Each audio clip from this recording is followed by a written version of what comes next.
Alhamdulillah. Alhamdulillahilladzi an'ama 'alaina bi ni'matil iman wal islam.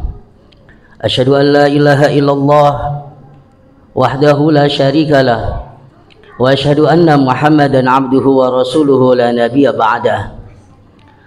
Allahumma shalli wa sallim ala sayyidina wa habibina wa syafi'ina wa maulana Muhammadin wa ala alihi wa sahbihi ajma'in, amma ba'd.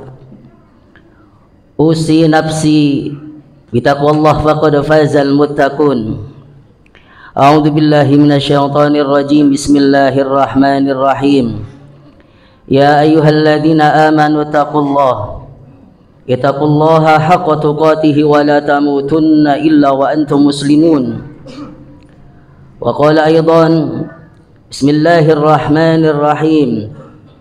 Man jaa bil hasanati falahu 'asyru amsalha wa man jaa bis sayyi'ati fala yujza illa mithlaha wa hum la yuzlamun. Shadaqallahul azim wa shadaqa rasuluhu nabiyul habibul karim wa nahnu ala dzalika minasyahidin wasyakirin walhamdulillahi rabbil alamin.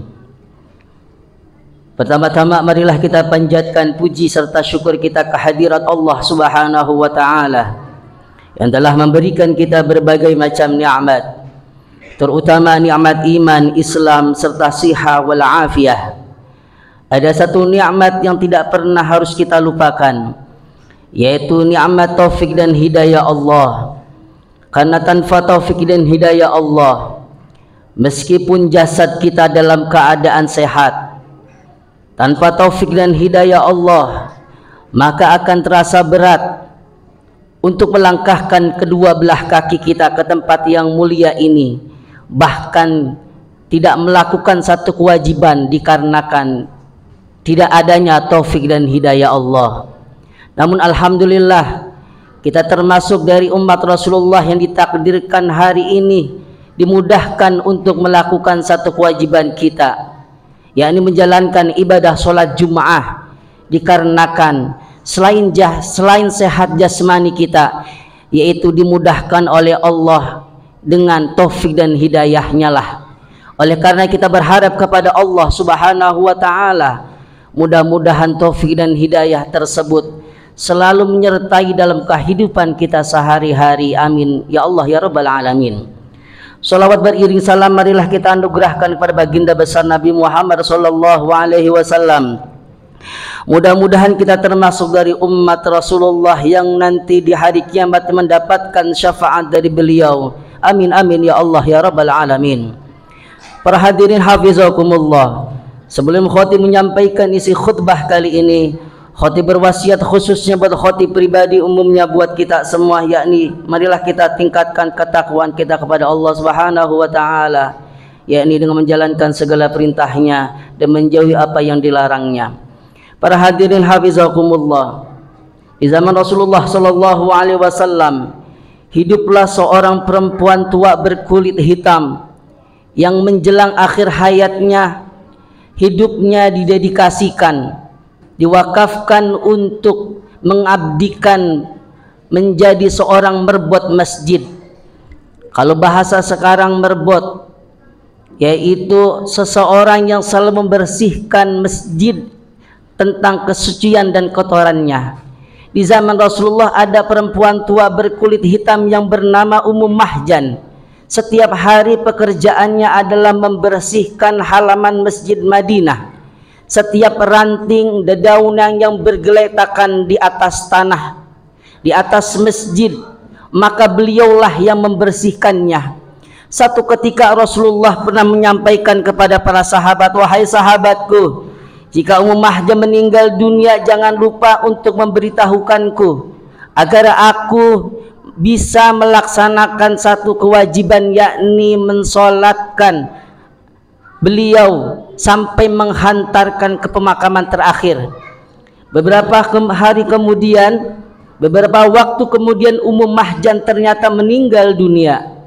Para sahabat saat itu tidak sempat, bahkan satu riwayat mengatakan faka'annahum sagharu amroha.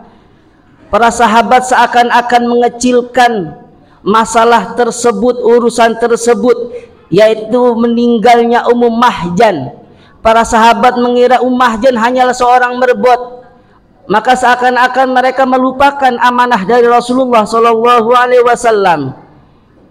Begitu Ummu Mahjan dikuburkan, beberapa hari kemudian Rasul bertanya, wahai sahabatku, Ummu Mahjan kemana? Sudah beberapa hari tidak pernah terlihat olehku.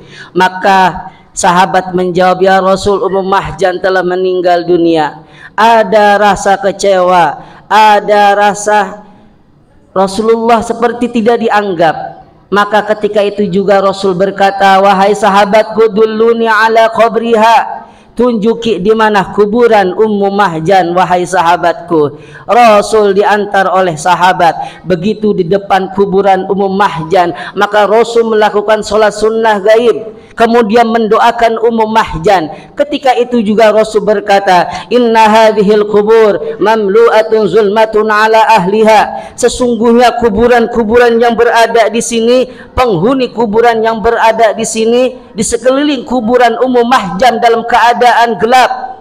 Penghuni kuburan tersebut gelap. Kata Rasul, wa innallaha yunawwiruha lahum bisolati alaihim, sesungguhnya Allah menyinari, menerangkan kuburan-kuburan yang berada di sini disebabkan karena doa Rasulullah Sallallahu Alaihi Wasallam. Para hadirin hafizakumullah, ada dua hal yang patut kita ambil satu pelajaran. Yang pertama adalah janganlah kita mengecilkan atau menyepelekan sosial seseorang.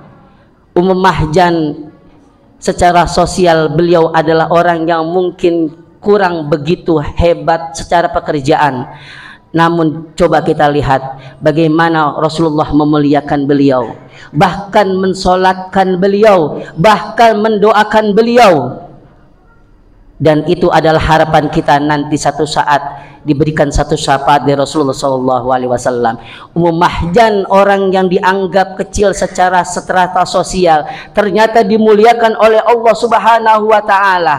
Janganlah kita mengecilkan saudara-saudara kita yang sosialnya mungkin di bawah kita, secara pekerjaan mungkin di bawah kita, tapi kita tidak tahu ternyata saudara kita itu ternyata lebih mulia di hadapan Allah dibanding kita. Pelajaran inilah yang patut kita banggakan, kita ambil pelajaran. Jangan sampai kita mengecilkan strata sosial seseorang. Bahkan bukankah kita mulia di hadapan Allah secara strata sosial mungkin dikarenakan doa-doa dari orang-orang yang lemah. Kita mulia, jabatan kita tinggi, kita dimuliakan oleh manusia, mungkin salah satunya adalah berkah doa-doa orang yang kita anggap lemah. Doa orang yang kita anggap secara strata sosial mereka adalah orang yang di bawah kita. Itulah mungkin hebatnya kita saat ini ditakdirkan oleh Allah disebabkan doa dari mereka. Yang kedua, janganlah mengecilkan ibadah-ibadah yang kita anggap ramah temeh. Jika satu saat seseorang datang di rumah kita, kita hanya memberikan satu air putih dengan ikhlas, mungkin itu adalah salah satu yang dianggap oleh Allah yang menjadikan kita menjadi orang yang mulia. Bukankah satu riwayat mengatakan ketika ada seorang pemuda kemudian melewati satu jalan, kemudian pemuda ini memindahkan satu ranting duri yang berada di tengah jalan, maka kata Nabi SAW, fasyakarallahu lahu faghfaralahu, kata Nabi, Allah bersyukur kepadanya kemudian mengampuni dosanya disebabkan hanya memindahkan satu duri di tengah jalan sehingga menyelamatkan beberapa saudara yang berlewati di perjalanan tersebut.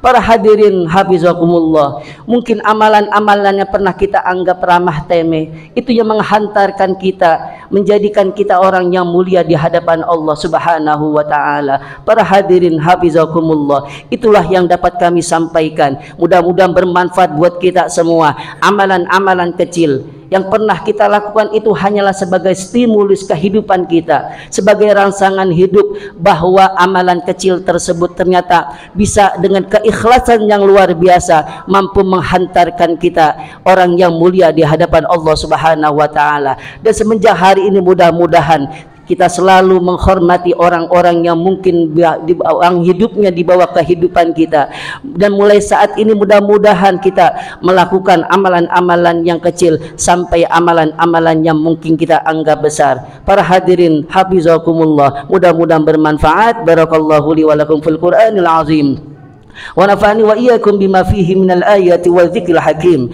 wa taqabbalallahu minni wa minkum tilawatahu innahu huwal ghafurur rahim.